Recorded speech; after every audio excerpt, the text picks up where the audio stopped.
First paper के दो भाग, भाषा विज्ञान और साहित्य का इतिहास, और साहित्य के इतिहास के दो भाग, कविता का इतिहास और गद्य का इतिहास। कविता खंड में 12 कवि और गद्य खंड में 4 उपन्यास, 3 नाटक, 2 कहानी संग्रह और 2 निबंध संग्रह। आज हम लोग यहीं से शुरू करेंगे कविता का इतिहास। कविता की उम्र कितनी हो गई? कविता की उम्र हो गई लगभग 1000 वर्ष। जहां भी आपके मन में कोई सवाल हो तो आप पूछ सकते हैं। कविता 700 ईस्वी से लेकर के लगभग अभी 2018 तक इस डेवलपमेंट को आपको जानना है, इस विकास यात्रा को समझना है। तो कविता के इतिहास में लगभग आपको 1300 वर्षों का इतिहास जानना है। ये कितने वर्ष हो गए? कुल 1300 वर्ष हो गए। यानी कविता के इतिहास में आपको पूरा इतिहास जानना है 1300 वर्षों का, 700 ईस्वी से लेकर के 2018 तक, अभी तक।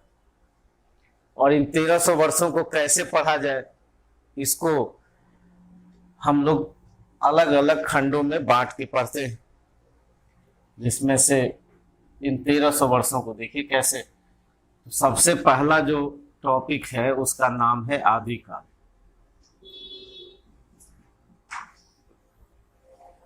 कविता के इतिहास में जो पहला टॉपिक है उसका नाम है आदिकाल, और दूसरा टॉपिक है उसका नाम है, बताइए, भक्तिकाल। कविता के इतिहास में जो दूसरा टॉपिक है उसका नाम है भक्तिकाल, और जो तीसरा टॉपिक है वो है रीतिकाल।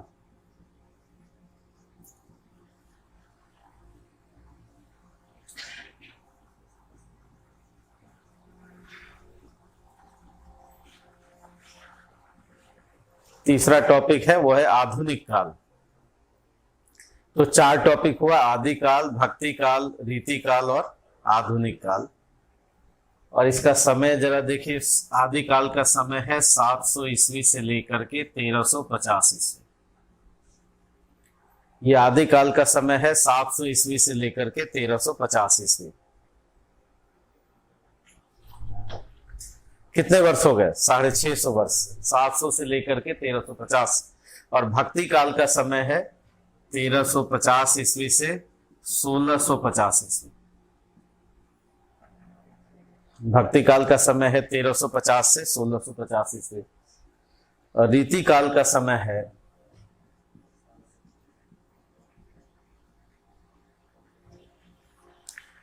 रीति काल का समय है 1650 से 1850 ईस्वी। और आधुनिक काल का समय 1850 से आज तक।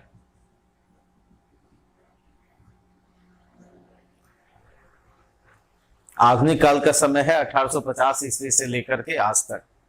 तो ये पूरा कालखंड है। ये कितने वर्ष हो गए? लगभग 650 वर्ष। आदिकाल का समय पूरी अवधि कितनी हो गई? 650 वर्ष। ये कितनी अवधि हो गई? 300 वर्ष। 300 वर्ष। तो ये अवधि घट रही है, बढ़ रही है? घट रही है। और यहां कितना हुआ? 200 वर्ष। 200 वर्ष।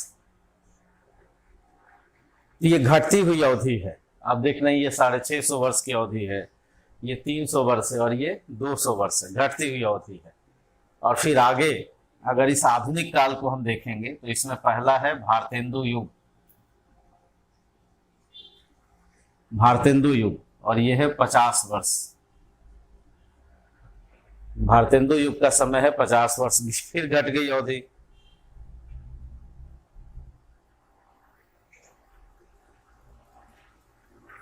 और इस तरह से आगे हम लोग बढ़ते जाएंगे, आगे बढ़ते जाएंगे। 1990 से लेकर के आज तक इसको हम कहेंगे उत्तर आधुनिक युग।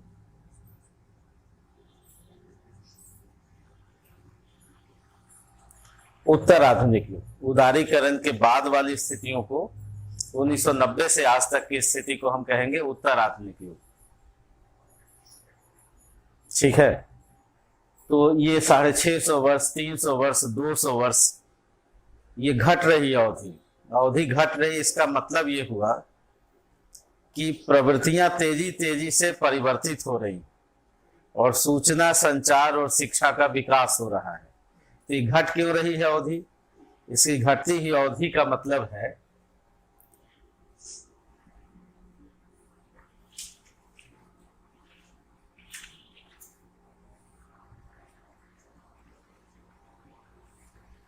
घटती हुई अवधि क्यों? 650 वर्ष ये घट रही अवधि, 300 वर्ष ये घट रही है। तो घटती हुई अवधि क्यों है? अब आगे देखेंगे तो छायावाद मात्र 18 साल का, 18 वर्ष, 1918 से 36। तो ये घट क्यों रही अवधि? इसलिए घट रही है अवधि कि पहला कारण है कि सूचना का विकास हो रहा है। जैसे जैसे परिवर्तन होगा सूचना में, शिक्षा में, संचार में, सूचना में परिवर्तन, शिक्षा में परिवर्तन,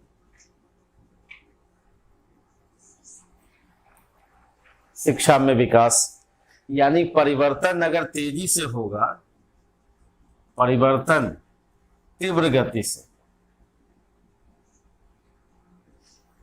परिवर्तन यदि तीव्र गति से होगा तो अवधि भी क्या होगी? घटेगी, कालों की अवधि घटेगी।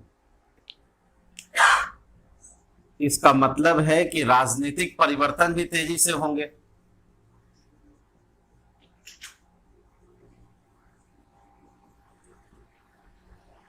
राजनीतिक परिवर्तन की गति भी तीव्र रूप से बढ़ेगी। पांचवा, सामाजिक परिवर्तन भी होंगे।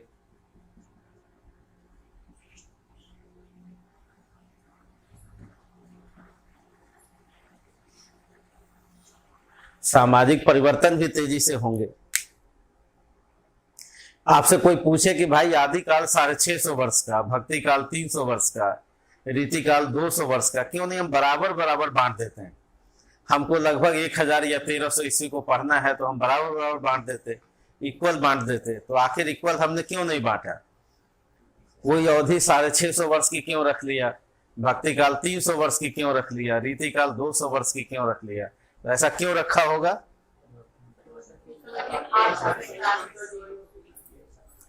परिवर्तन, यानी हम जो हिंदी साहित्य पढ़ते हैं, हिंदी साहित्य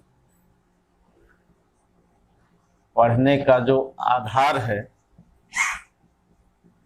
हिंदी साहित्य पढ़ने का आधार है, उसका पहला आधार क्या है? प्रवृत्तियों या कहिए विशेषताओं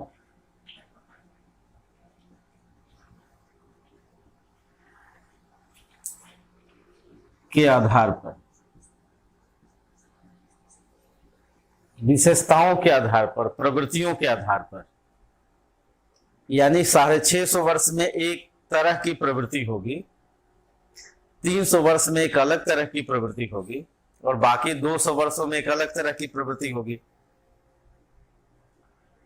ठीक है, जैसे मान लिया कि आप बालपन में कहते हैं कि जो बालक है वो पहले से लेकर के 10वीं तक एक तरह की प्रवृत्ति है, फिर आप युवा काल में आए तो अलग तरह की प्रवृत्ति है, प्रौढ़ावस्था में अलग तरह की प्रवृत्ति है। तो हम आदि काल में एक तरह की प्रवृत्तियों को लगभग देखेंगे। भक्ति काल में मूलतः लोग क्या करेंगे? भक्ति की प्रवृत्ति, निर्गुण या सगुण भक्ति।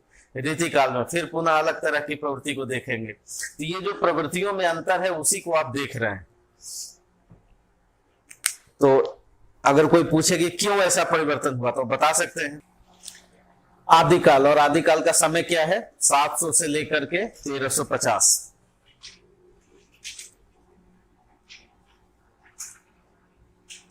आदिकाल का समय है 700 से लेकर 1350 ईस्वी। और इन 650 वर्षों में 3 प्रकार का साहित्य लिखा गया। इन 650 वर्षों में 3 प्रकार का साहित्य लिखा गया।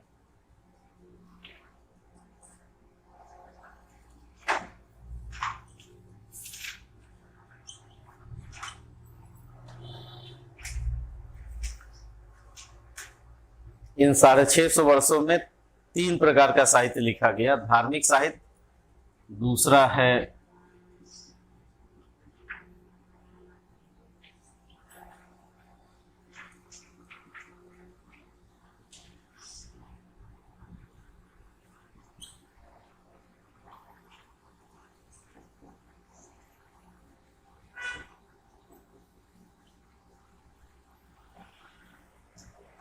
तो आदिकाल में इन 650 वर्षों में 3 प्रकार का साहित्य लिखा गया।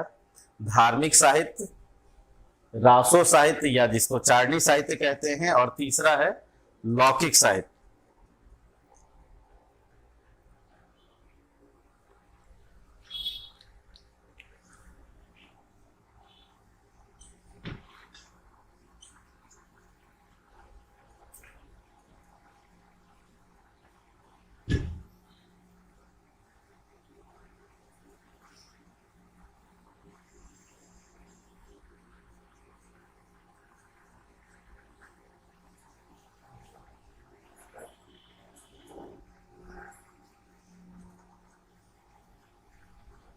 पहले ये चार्ट देख लीजिए।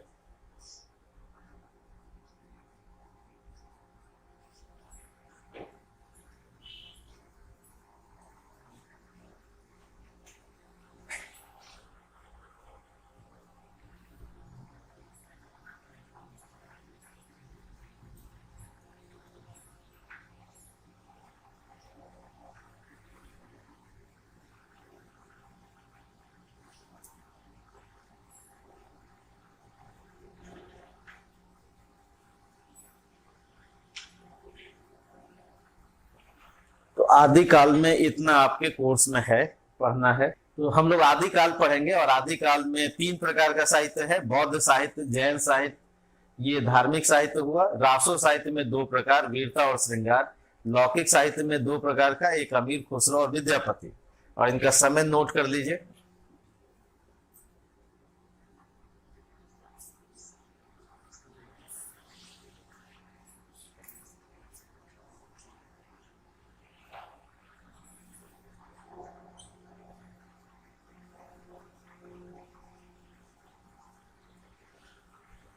अमीर खुसरो का समय है 1255 से 1325। विद्यापति का समय है 1368 से 1448। रासो साहित्य लिखा गया 10वीं से 14वीं सदी के बीच। और हेमचंद्र का समय है 13वीं सदी, 11वीं 13वीं सदी। जैन साहित्य, गोरखनाथ का समय है 11वीं सदी, और ये उसके पहले। अगर आप पूछा जाए कि आदिकाल में सबसे इंपॉर्टेंट साहित्य कौन है, सबसे मुख्य साहित्य कौन है, तो ये है रासो साहित्य।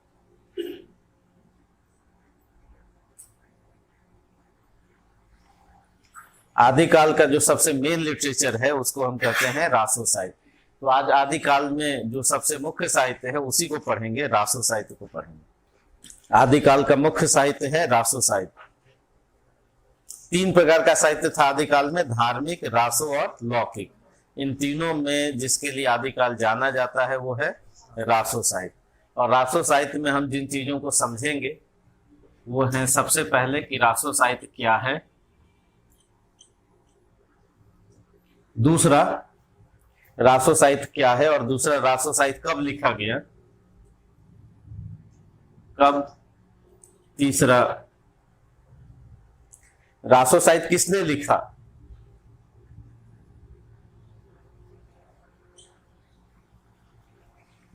यानी रचनाकार कौन है।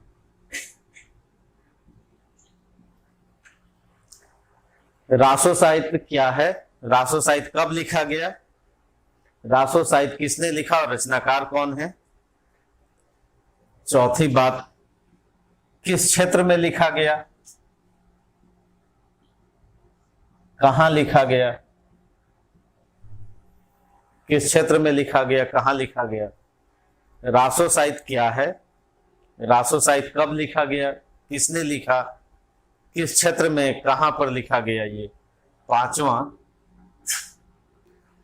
किस भाषा में लिखा गया,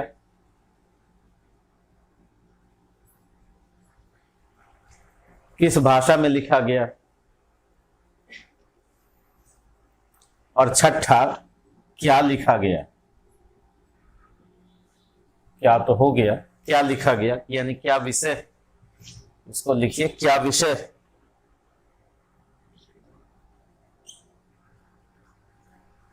और सातवां क्यों लिखा गया,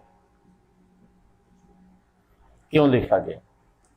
तो इन सब प्रश्नों को जानेंगे कि रासो साहित्य क्या है, कब लिखा गया, किसने लिखा, रचनाकार कौन है, किस क्षेत्र में लिखा गया, किस भाषा में लिखा गया, कौन से विषय को उठाया गया और क्यों लिखा गया। और इसका सरल सा उत्तर, रासो साहित्य क्या है, तो आप कहेंगे कि रासो साहित्य एक प्रबंध काव्य है।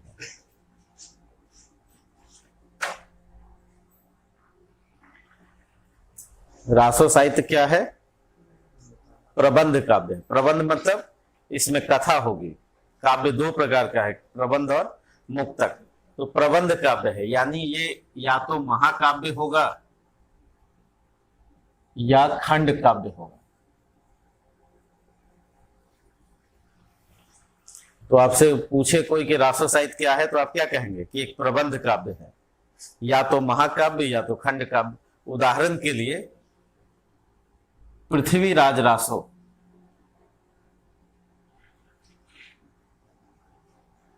किसने लिखा है, चंद ने लिखा है, आप जानते हैं। और इसको हिंदी का पहला महाकाव्य कहते हैं, हिंदी का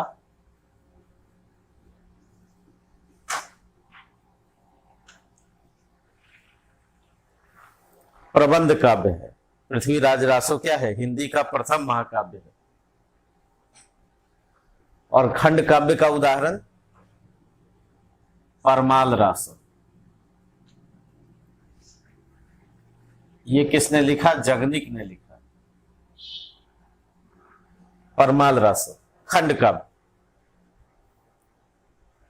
तो रासो साहित्य क्या है, तो आप कहेंगे कि राजा की कथा होगी इसमें। अगर जीवन की संपूर्ण कथा होगी तो महाकाव्य है, वो कोई एक खंड होगा तो खंड काव्य है। और ये कब लिखा गया, 10वीं से 14वीं सदी के बीच लिखा गया।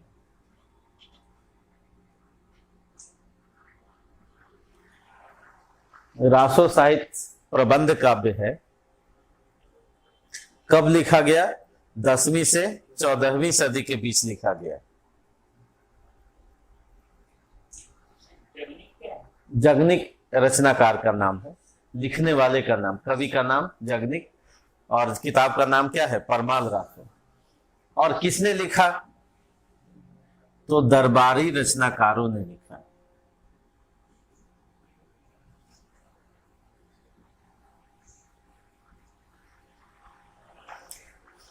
रासो साहित्य एक प्रबंध काव्य है।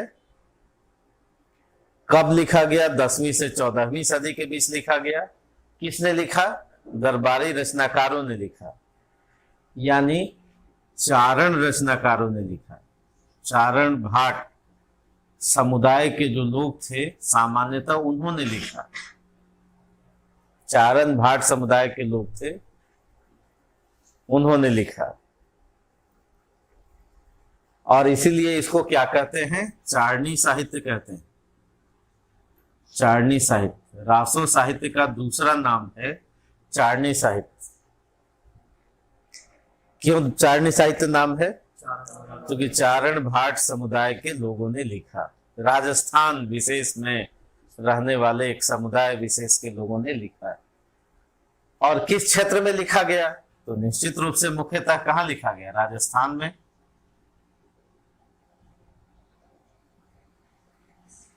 रासो साहित्य मुख्यतः कहां लिखा गया, राजस्थान में लिखा गया। पश्चिमोत्तर भारत में लिखा गया।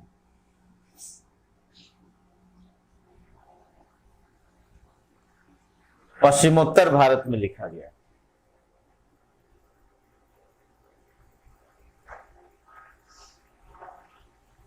तो रासो साहित्य एक प्रबंध काव्य है, 10वीं से 14वीं सदी के बीच लिखा गया।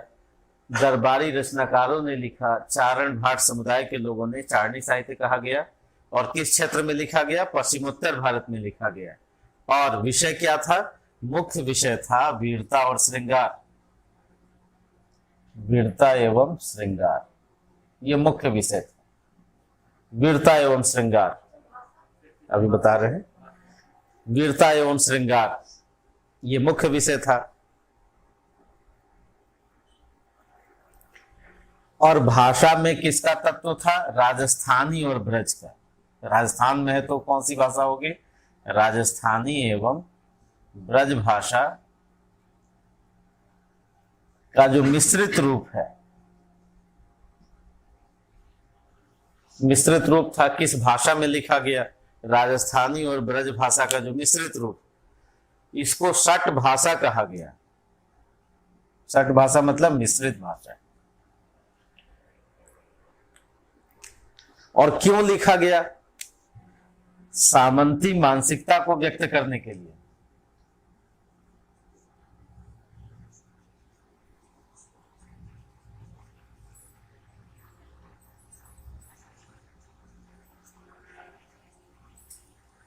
सामंती मानसिकता के कारण।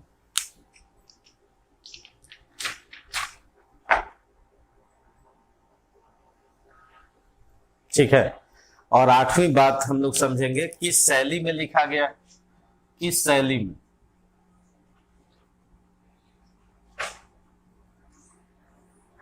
तो कहेंगे डिंगल एवं पिंगल शैली। अभी बताते हैं क्या है ये।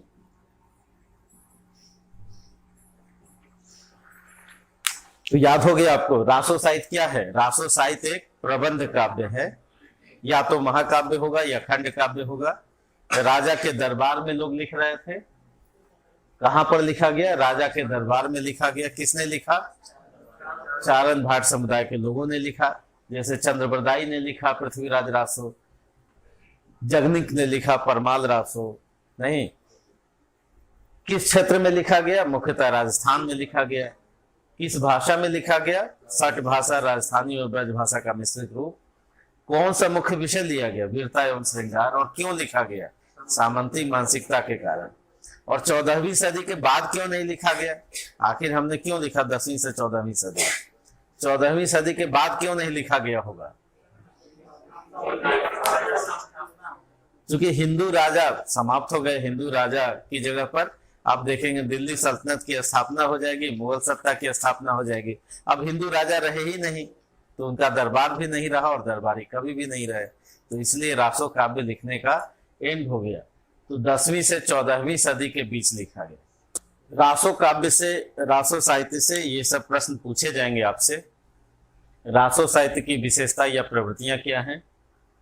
रासो साहित्य सामंती युगी जीवन गौरव का प्रतिबिंब है कैसे?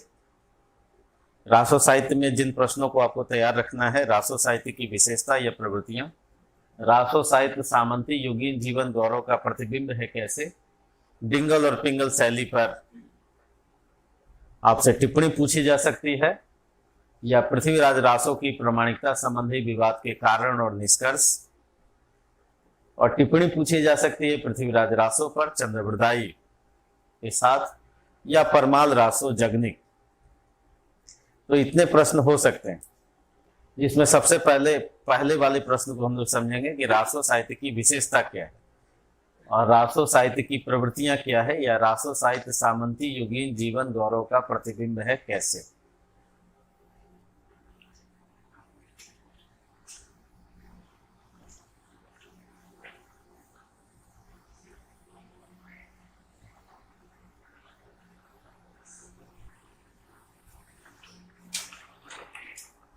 रासो साहित्य की पहली विशेषता क्या होगी? क्या होगी? पहली विशेषता सामंती मानसिकता। रासो साहित्य की पहली विशेषता है सामंती युगीन जीवन गौरव।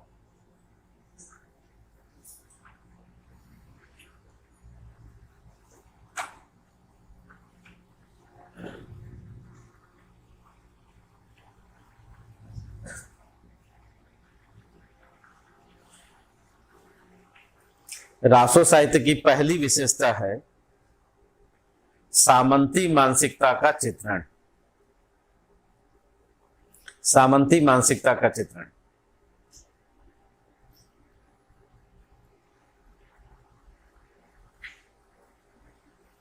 सामंती युगीन जीवन गौरव का बोध, सामंती मानसिकता का चित्रण।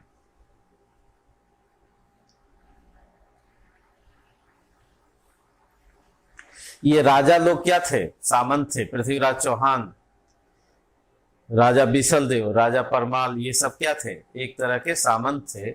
और उस समय समाज में दो वर्ग था, समाज में दो वर्ग था। एक तो सामंत थे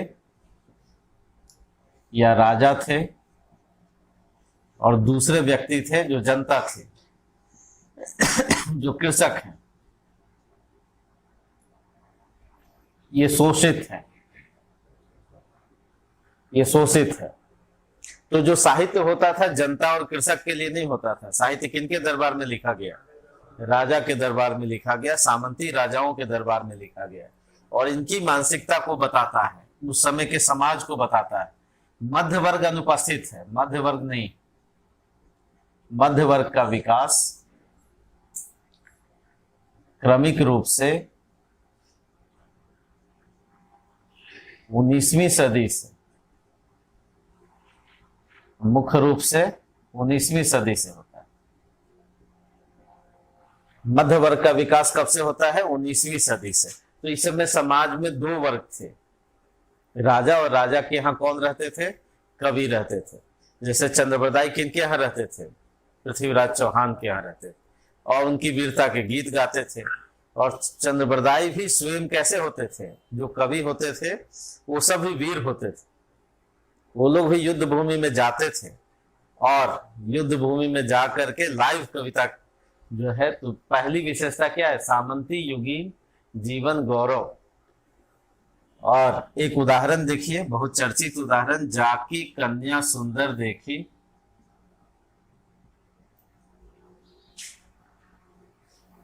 तापर जाए धरी तलवार। बहु विवाह की प्रथा थी, एक राजा कई शादियां करते थे, और सामंती मानसिकता थी। जाकी कन्या सुंदर देखी, तापर जाए धरी तलवार। तो ये समाज कैसा रहा होगा? पुरुष प्रधान समाज नहीं, और नारी को वस्तु की तरह देखा जा रहा है। ठीक है, और लगातार लोग युद्ध करते रहते हैं आपस में। और युद्ध का कारण क्या होता था? युद्ध का कारण होता था, यानी दूसरी विशेषता है वीरता या युद्धों का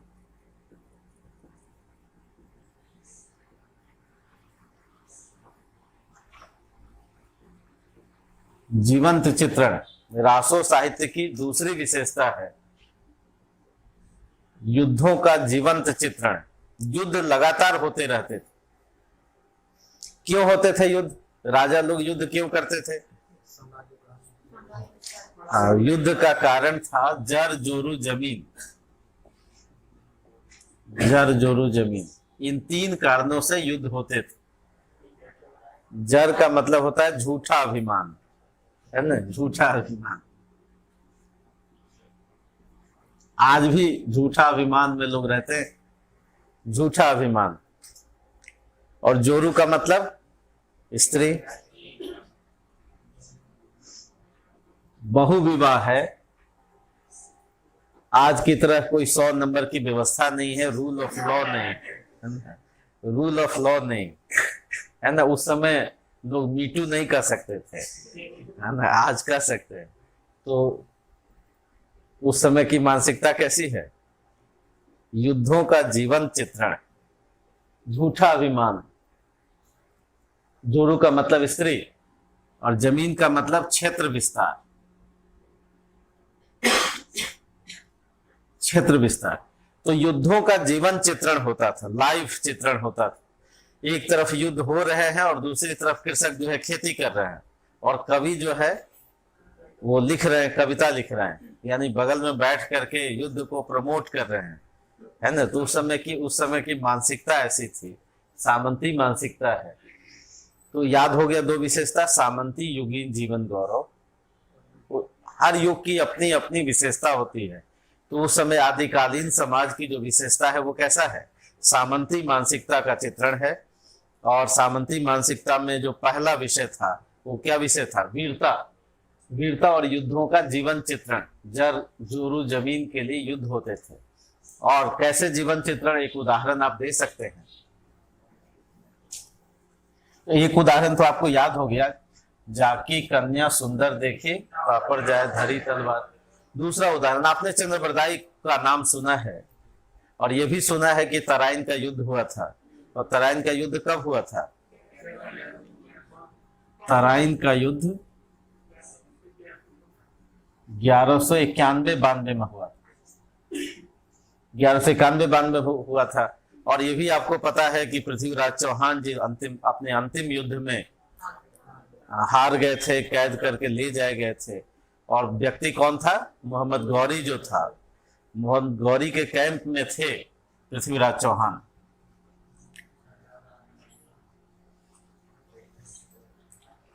मोहम्मद गौरी के कैंप में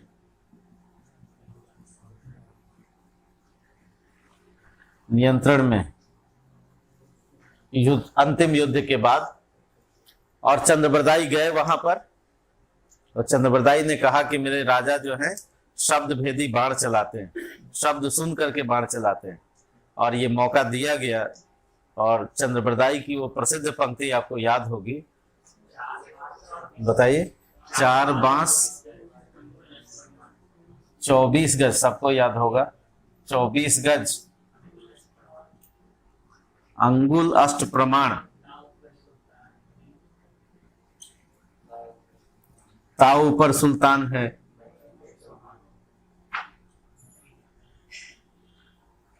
मत चूको चौहान।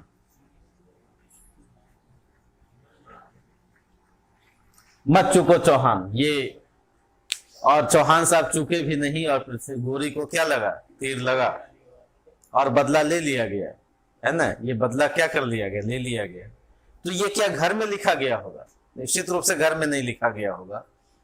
तो जो युद्ध होते थे, जो प्रामाणिक युद्ध होते थे, उसको जीवन चित्रण यानी उसको सही तरीके से, काल्पनिक रूप से नहीं, ये युद्ध काल्पनिक नहीं होते थे, युद्ध लगातार होते रहते थे। और युद्ध का कारण अपनी सामंती मानसिकता थी। तो ये दूसरा उदाहरण आपको याद हो गया। 4 बांस 24 गज, बहुत पॉपुलर उदाहरण है। अंगुल 4 बांस डिस्टेंस है, 24 गज ये भी डिस्टेंस है, 8 अंगुल और ये भी डिस्टेंस है। ताऊ पर सुल्तान है, उस दूरी पर कौन बैठा है? सुल्तान बैठा है। और मत चूको चौहान। और ये आप जानते हैं कि चंद्रबरदाई ने पृथ्वीराज चौहान को मारा और पृथ्वीराज चौहान ने चंद्रबरदाई को। और इसलिए एक दूसरे को मार करके मारे, एक दूसरे दुश्मन के हाथ से तो नहीं मरेंगे, क्योंकि आप किसी के कब्जे में हैं और इसलिए बदला ले लिया गया। और बदला लेने के बाद एक दूसरे को मार करके मारे। ये भी वीरता क्या था? एक शौर्य का सूचक था, एक स्वाभिमान का सूचक था कि भाई हम दुश्मन के हाथों से नहीं मरेंगे। और दुश्मन से बदला भी ले लिया गया। तो ये युद्धों का जीवन चित्रण यानी रासो साहित्य की विशेषताओं में आपने देखा सामंती योगीन मानसिकता। दूसरा विशेषता क्या है? वीरता और युद्धों का जीवन चित्रण। एक और उदाहरण देखिए।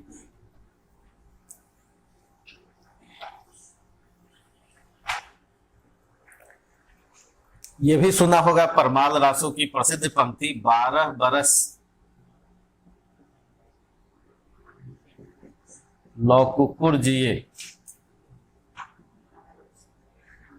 12 बरस लौ कुकुर जिए, सुना है। अगला है 13 बरस जिए सियार।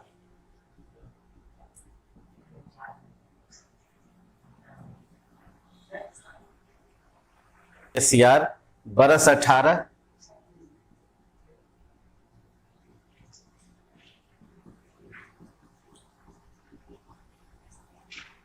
बरस 18 क्षत्रिय जिए। आगे जीवन को धिक्कार।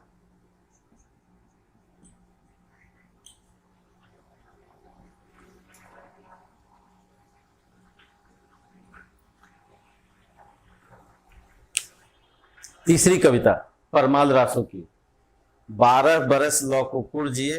12 बरस उम्र होती है कुत्ते की, 13 बरस उम्र है सियार की, बरस 18 क्षत्रिय जिए। आगे जीवन को धिक्कार। 18 वर्ष उम्र है क्षत्रिय की। तो ये क्यों कहा गया होगा?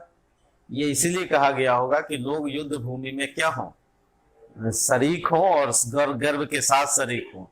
क्योंकि अगर आप कहेंगे कि नहीं जी, ये कविता है कि खटिया पर के जो मर गई हैं, जो खाट पर मरेंगे, बुढ़ी है सात सात को नाम, 7 वंश का नाम बुढ़ जाएगा। और रण में जाकर जो मर गई हैं, कोई है जुगन जुगनसो नाम, जुगों जुगों तक नाम लिया जाएगा।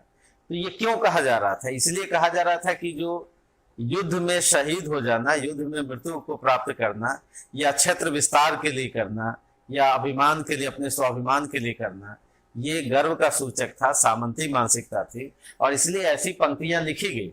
यानी इन पंक्तियों से आपको पता चलेगा कि ये किस समय की है और क्यों है। बरस 18 क्षत्रिय जे, यानी लोगों को युद्ध भूमि में वो जाएं और गर्व के साथ जाएं, कोई पीछे मुड़कर न देखे। तो इस तरह से कहा गया कि वहां युद्ध भूमि में शहीद हो जाना एक गर्व का सूचक है, स्वाभिमान का सूचक। तो 3 कविताएं आपको याद होगी। 2 विशेषताएं कौन कौन? सामंती युगीन जीवन गौरव। पहली विशेषता थी सामंती मानसिकता।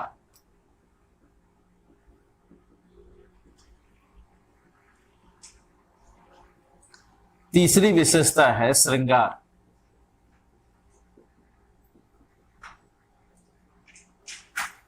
श्रृंगार का चित्र। तो रासो साहित्य की पहली विशेषता है सामंती मानसिकता, युगीन जीवन गौरव। दूसरी विशेषता है वीरता या युद्धों का जीवन चित्रण। तीसरी विशेषता है श्रृंगार का चित्रण, श्रृंगार का। और ये चित्रण कैसा होगा? अतिशोक्तिपूर्ण होगा, बढ़ा चढ़ा करके होगा।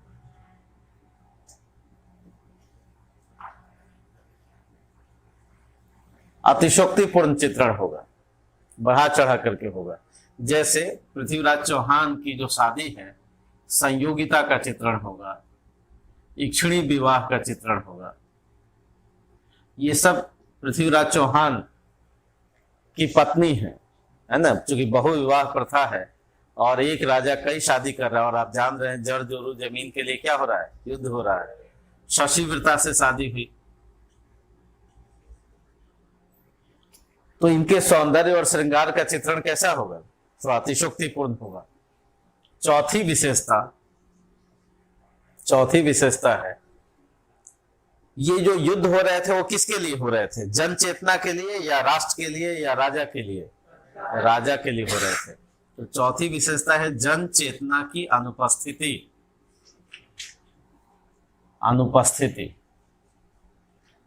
या इसी को कहा जाए राष्ट्रीय चेतना का अभाव।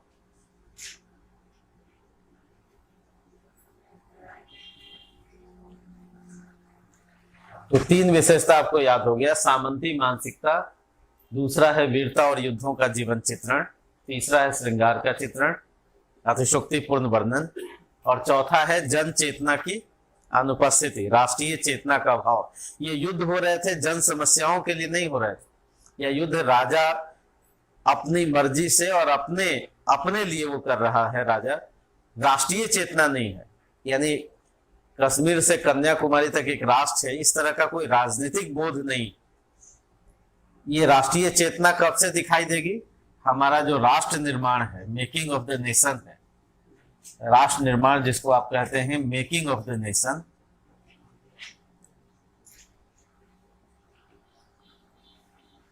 मेकिंग ऑफ द नेशन की प्रक्रिया 19वीं सदी से होगी। 19वीं सदी से प्रारंभ।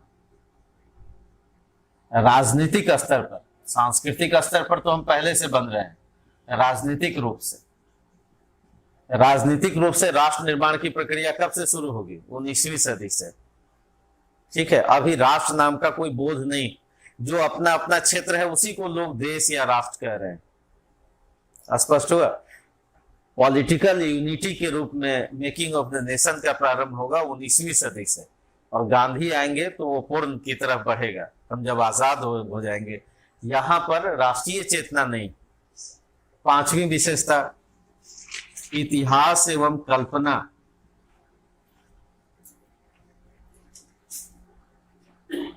कल्पना का समन्वय, इतिहास एवं कल्पना का समन्वय। तो रासो काव्य की पहली विशेषता थी सामंती युगीन जीवन गौरव। दूसरी विशेषता है युद्धों का जीवन चित्रण। तीसरी विशेषता है श्रृंगार का चित्रण, अतिशोक्तिपूर्ण वर्णन, बढ़ा चढ़ा के वर्णन करना, जन चेतना की अनुपस्थिति या राष्ट्रीय चेतना का अभाव, इतिहास और कल्पना का समन्वय। इसका मतलब क्या है कि कुछ बातें तो ऐतिहासिक हैं लेकिन कुछ बातें काल्पनिक भी हैं, जो कि बढ़ा चढ़ा करके बोला गया है। जैसे इतिहास की बात है कि तराइन का युद्ध हुआ था 1191-92 में, लेकिन कितनी बार हुआ होगा? 2 बार। लेकिन साहित्य कहता है कि नहीं जी 17 बार हुआ युद्ध। तो ये क्या है? कल्पना से चीजों को जोड़ लिया गया। तो इतिहास का जो फैक्ट है उसके साथ कुछ और क्या जोड़ लिया गया? कल्पना की बात है। जैसे पद्मावत पिक्चर आपने देखा होगा बाद में चल करके, किनकी रचना है पद्मावत? जयसी की रचना है, 1540 की रचना है। उसमें भी इतिहास और कल्पना का तत्व होगा। कुछ बातें ऐतिहासिक होंगी और कुछ बातें काल्पनिक होंगी। तो यहाँ भी इतिहास और कल्पना का समन्वय, और इसलिए ये रचना कैसी होगी? सब अर्ध प्रामाणिक होंगी। अर्ध प्रामाणिक रचना। तो ये दोनों रचनाएं कैसी होंगी? अर्ध प्रामाणिक होंगी, पूरी तरह से प्रामाणिक नहीं होंगी।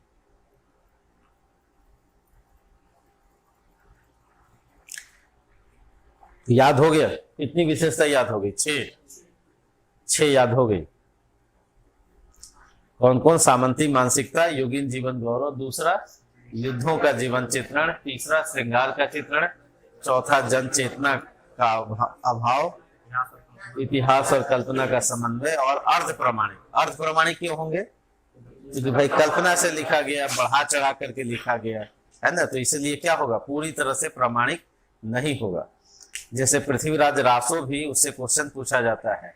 हजारी प्रसाद द्विवेदी मानते हैं कि ये रचना कैसी है? अर्ध प्रामाणिक है, पूरी तरह से प्रामाणिक नहीं है। और 7वीं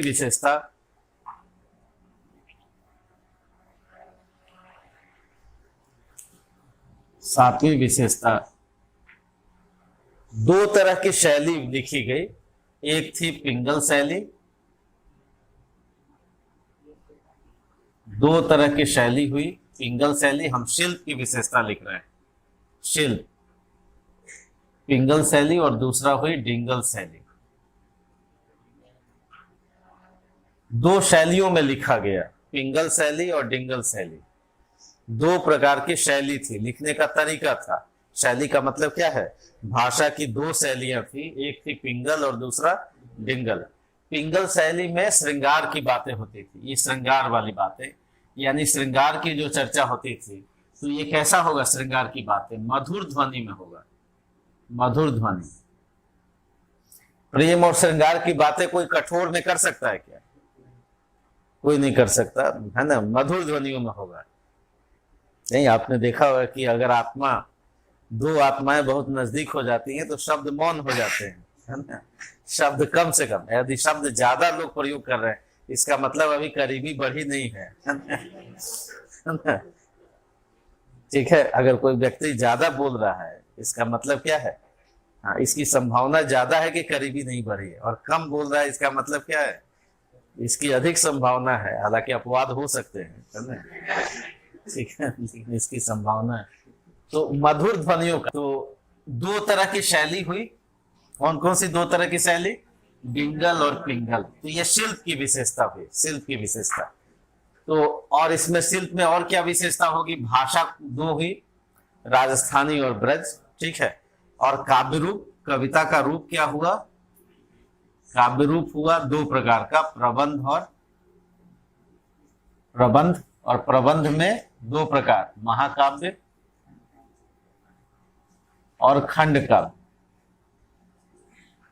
तो इसकी प्रधानता होगी, मुक्तक नहीं होंगे, मुक्तक नहीं होंगे। क्या होगा? प्रबंध होगा, क्योंकि राजा के दरबार में लिखी गई है रचना, राजा के दरबार में लिखी गई, तब वो क्या हो गया? प्रबंध होगा। जैसे महाकाव्य या खंड काव्य होगा। आपने देखा महाकाव्य का उदाहरण क्या था? पृथ्वीराज रासो, और खंड काव्य का उदाहरण था परमाल रासो। मुक्तक मतलब जिसमें कथा न हो, कथा न हो।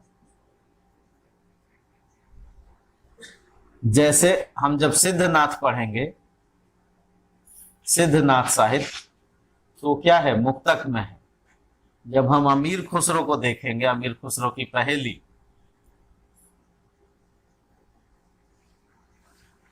तो ये क्या है? मुक्तक है। कबीर की रचनाएं किसमें है? मुक्तक है। तो ये मुक्तक है। तो यहाँ चूंकि राजा के दरबार में लिखी गई है, इसलिए मुक्तक क्या होंगे? मुक्तक की जगह पर किसकी वरीयता होगी? प्रबंध की वरीयता होगी। और अलंकार भी होंगे। और अलंकारों में आप देखेंगे कि शब्द अलंकार की प्रधानता अधिक होगी। दो तरह के अलंकार हैं, शब्द और अर्थ। तो शब्द अलंकारों की प्रधानता मिलेगी। शब्द अलंकारों की प्रधानता होगी। ठीक उसी तरह से छंद, छंदों की विविधता मिलेगी। छंदों के कई तरह के छंदों का प्रयोग किया जाएगा। छंदों की विविधता मिलेगी। 68 प्रकार के छंद पृथ्वीराज रासो में।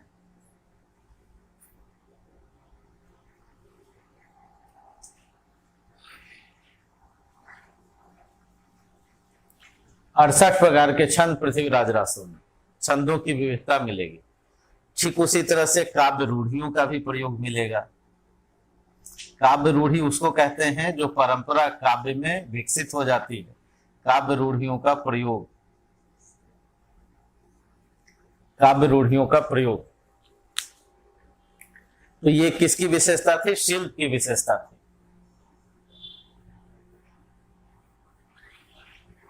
शिल्प की विशेषता।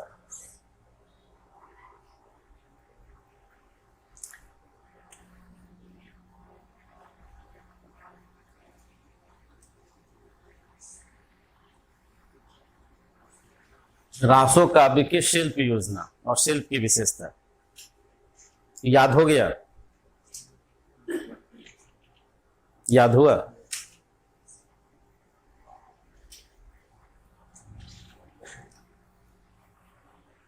तो अगर फिर से देखा जाए कि रासो काव्य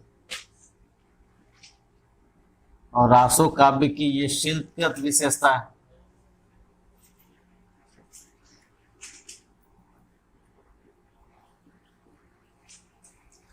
और रासो काव्य की संवेदनागत,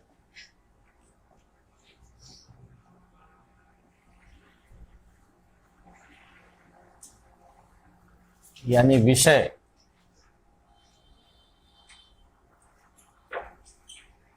रासो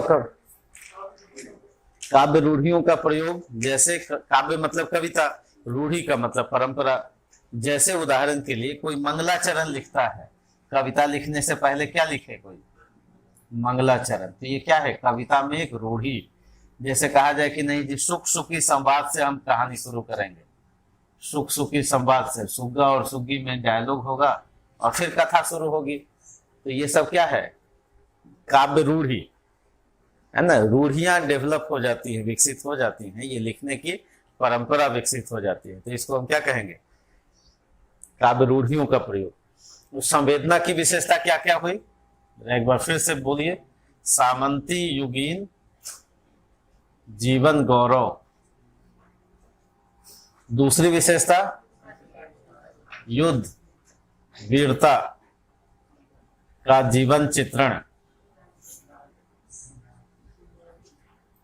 तीसरी विशेषता श्रृंगार का चित्रण। और ये सब चित्रण कैसा होगा? अतिशोक्तिपूर्ण, बढ़ा चढ़ा के होगा। चौथी विशेषता बताइए। जन चेतना का अभाव, या इसी को कहिए राष्ट्रीय चेतना का अभाव। पांचवी विशेषता, चलिए अर्ध प्रामाणिकता लिख देते हैं। छठी विशेषता इतिहास एवं कल्पना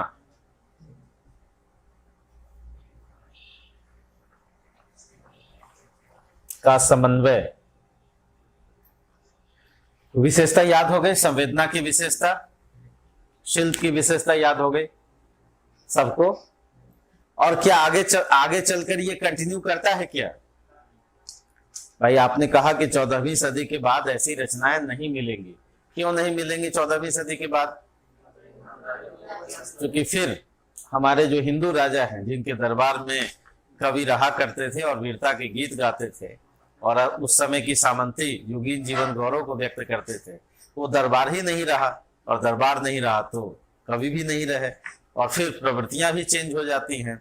फिर सामंती मानसिकता का विरोध शुरू हो जाता है, और ये विरोध शुरू होगा कहाँ पर? भक्ति आंदोलन में। तो आदिकाल के बाद फिर क्या लिखा गया? 14वीं सदी से भक्ति आंदोलन का प्रारंभ होता है, और भक्ति आंदोलन में जो फ्यूडल मानसिकता है इसका विरोध शुरू हो जाएगा। और ये किसको जस्टिफाई कर रहा है? सामंती मानसिकता को जस्टिफाई कर रहा है। और रासो काव्य उसी सामंती मानसिकता का युगीन साहित्यिक दर्पण है, उसका आईना है। और ये शिल्प की विशेषता और संवेदना की विशेषता दोनों से पता चलता है। ठीक है, तो रासो काव्य में कुछ नाम भी आपको याद रखने होंगे, जिसमें पहला नाम क्या है? पृथ्वीराज रासो, और परमाल रासो, और बीसल देव रासो, हुमान रासो। तो सब में क्या लगा हुआ है? राजा का नाम और रासो लगा हुआ है। ठीक है, तो ये रासो काव्य की विशेषता है। हाँ, निश्चित रूप से, है ना। तो रासो लगा हुआ है, तो रासो शब्द की उत्पत्ति भी आपको जानना है कि रासो शब्द आया कहां से, ये भी जानना है। गोरी रतौ तू धरा, तू गोरी अनुरक्त।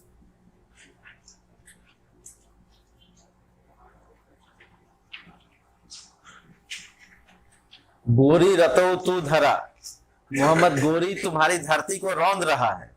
गोरी का मतलब क्या है? मोहम्मद गौरी तुम्हारी धरती को, रतु मतलब रौंद रहा है, और तुम किस में अनुरक्त हो? गोरी में अनुरक्त हो।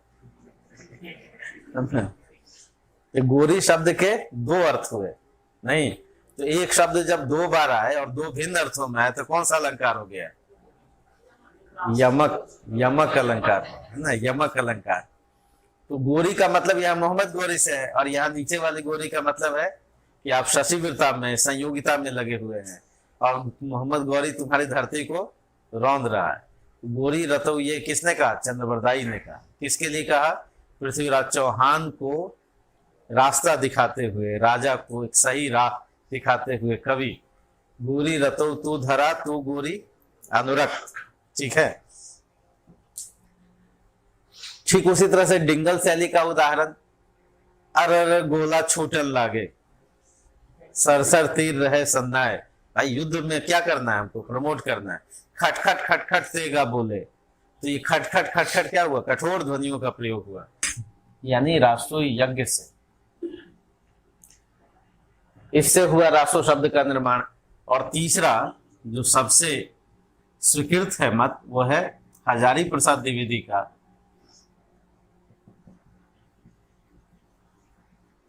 इन्होंने कहा कि रास और रासक शब्द से उत्पत्ति हुई है।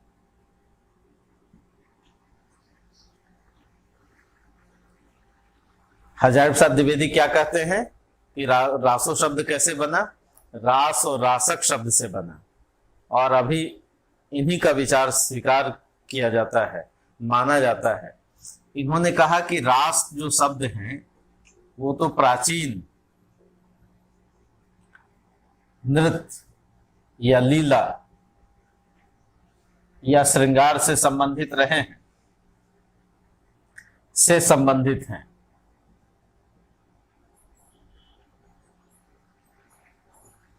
क्रमिक रूप से रासक जो शब्द है, रासक शब्द से क का लोप हो गया, रास बना, यानी क का लोप हो गया धीरे धीरे।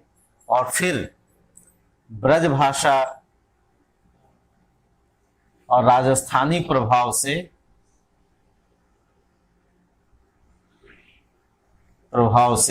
ये बन गया रासो। क्यों बन गया? क्योंकि ओकारांत बहुला भाषा है, ओकारांत विशेषता है ब्रज भाषा की। ब्रज भाषा की व्याकरणिक विशेषता क्या है? ओकार बहुला है, तो इसलिए रासक से क्या बना? रास, और रास से ओकारांत से क्या बन गया? रासो। ठीक है, और फिर ये किससे संबंधित हो गया? वीरता और श्रृंगार से। और फिर ये रासो किससे संबंधित हो गया? वीरता एवं श्रृंगार से, वीरता एवं श्रृंगार से संबंधित हो गया। ठीक है, तो ये है रासो शब्द की उत्पत्ति। रासो शब्द आया कहां से?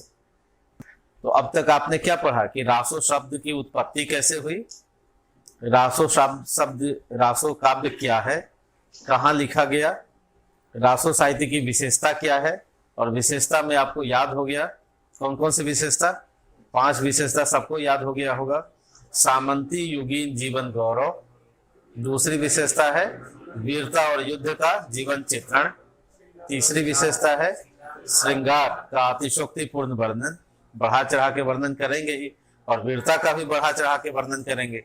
नहीं, मान लिया कोई राजा जो है वो कमजोर राजा है, लेकिन उनका कवि क्या कहेंगे वो कि मेरे राजा बहुत ही महान हैं, बहुत बड़े हैं। जैसे उदाहरण के लिए आपने नाम सुना होगा जो नेगेटिव नाम है इस समय, बताइए, जयचंद का नाम सुना है? जयचंद का नाम सुना है, तो उनका नाम वीरता से लिया जाए, ऐसा नाम लिया जाता है कि वो जैसे वो देशद्रोही हैं। नहीं, कोई पिता अपने बेटे का नाम जयचंद नहीं रखता है ना। लेकिन जयचंद के जो दरबारी कवि होंगे वो क्या कहेंगे जयचंद के बारे में कि मेरे राजा जो सबसे महान है इस धरती पर। ठीक है, तो क्या क्या विशेषता हुई रासो साहित्य की? सामंती मानसिकता, दूसरा युद्धों का जीवन चित्रण, तीसरा श्रृंगार का चित्रण, चौथा जन चेतना का अभाव, इतिहास एवं कल्पना का समन्वय, अर्ध प्रामाणिकता, और शिल्पगत विशेषता में डिंगल और पिंगल शैली, महाकाव्य और खंड काव्य नहीं, काव्य रूढ़ियों का प्रयोग, छंदों की विविधता और शब्द अलंकारों की प्रधानता। ठीक है, तो ये हुआ रासो काव्य की विशेषता। 2-4 रासो काव्य की रचनाएं क्या क्या हैं? पृथ्वीराज रासो जो हिंदी का पहला महाकाव्य है, किसने लिखा? चंद्रप्रदाई ने। परमाल रासो खंड काव्य है, किसने लिखा? जगनिक ने। बीसल देव रासो किसने लिखा? नरपति नाल ने, है ना। तो कम से कम 3 का नाम आप याद रखें। बीसल देव रासो किसने लिखा? नरपति नाल, है ना। तो 3 रचनाओं का नाम। और रासो शब्द की उत्पत्ति कैसे हुई? जिसमें हम मानते हैं कि हजारी प्रसाद द्विवेदी जी का जो विचार है तुलनात्मक रूप से ज्यादा प्रमाणिक है, ज्यादा बेहतर है। और कविताएं भी आपको याद हुई, जाकी कन्या सुंदर देखी, तापर जाए धरी तलवार, कितना आसान है याद रखना। 12 बरस लौ कुकुर जिए, 13 वर्ष जिए सियार, बरस 18 क्षत्रिय जिए, आगे जीवन को धिक्कार, और 4 बांस 24 गज, अंगुल अष्ट प्रमाण, ऐते पे सुल्तान है मत चुको चौहान, है ना। ताऊ पर सुल्तान है मत चुको चौहान, खटिया पर के जो मर गई हैं बुढ़ी हैं 7 साख को नाम, रण में जाकर जो मर गई हैं कोई है जुगन जुगन सो नाम, जुगो जुगो तक नाम लिया जाएगा। गोरी रतो तू धरा, तू गोरी अनुरक्त, और अर गोला छूटन लागे, सरसर तीर रहे सन्नाए, खटखट खटखट तेगा बोले, है ना। तो इस तरह से युद्ध को लोग प्रमोट करते थे। तो याद हो गया रासो काव्य की विशेषता। कोई सवाल इसमें? याद हो गया? तो क्वेश्चन क्या पूछा जाएगा कि रासो साहित्य युगीन जीवन गौरव का प्रतिबिंब है, और रासो साहित्य की प्रामाणिकता भी हम लोग पढ़ेंगे। रासो शब्द की उत्पत्ति। रासो शब्द आया कहां से? पहला, रासो शब्द की उत्पत्ति में कई लोगों ने अपने अपने तरीके से विचार व्यक्त किया है। जैसे आचार्य रामचंद्र शुक्ल,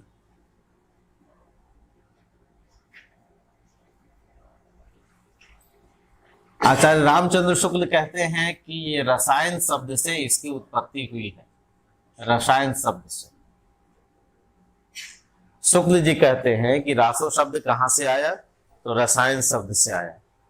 दूसरा, जॉर्ज ग्रियर्सन एक आलोचक हैं, इन्होंने कहा कि भाई रासो शब्द आया रासूय शब्द से। रासो शब्द की उत्पत्ति में अलग अलग विद्वानों ने, अलग अलग हिंदी साहित्य के आलोचकों ने अलग अलग मत दिए हैं। आचार्य रामचंद्र शुक्ल ने कहा कि रसायन शब्द से हुआ रासो शब्द का निर्माण। जॉर्ज ग्रियर्सन कहते हैं कि रासूय शब्द से, रासु यज्ञ हुआ करते थे,